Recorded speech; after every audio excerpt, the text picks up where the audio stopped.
पति पत्नी का सच्चा प्यार। एक आदमी ने एक बहुत ही खूबसूरत लड़की से शादी की।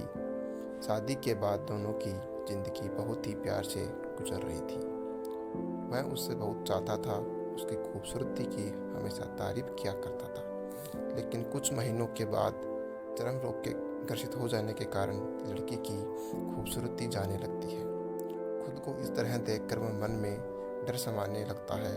यदि वह खूबसूरती चली गई तो उसका पति उससे नफरत करने लगेगा। वह उसकी नफरत बर्दाश्त नहीं कर पाएगी। इस बीच एक दिन पति काम से शहर के बाहर जाना पड़ता है। काम खत्म कर जब वह घर वापस लौट रहा था तो उसका एक्सीडेंट हो जाता है। एक्सीडेंट में उसने अपनी दोनों आंखें खो दी। लेकिन इसके बावजूद उन दोनों की ज़िंदगी सामान्य तरीके से आगे बढ़ती रही। समय गुजरता रहा। अपने चरम रोग के कारण लड़की अपनी खूबसूरती पूरी तरह गंवा देती है।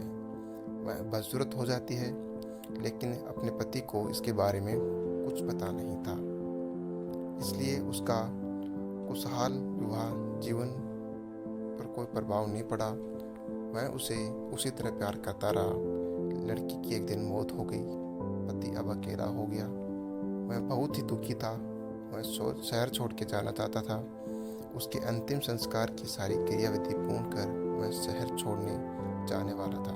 तभी एक आदमी ने पीछे से उसे पुकारा और पास बुलाया। तुम बिना सहारे के अकेले कैसे चल पाओगे? इतने साल तो तुम्हारी पत्नी तुम्हारी मदद किया करती थी। पति ने जवाब दिया कि दोस्त, मैं अंधा नहीं हूँ। मैं बस अंधा होने का नाटक कर रहा था, क्योंकि मेरी पत्नी को पता चल जाता कि वह बदसूरत दिखती है तो उसे अच्छा नहीं लगता।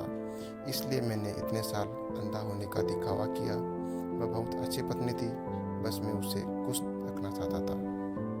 इस कहानी से हमें सीख मिलती है कि खुश रखने के लिए हमें एक दूसरे की कमियों के प्रति आंखें बंद कर लेनी चाहिए और उनकी कमियों को नज़रअंदाज करना चाहिए।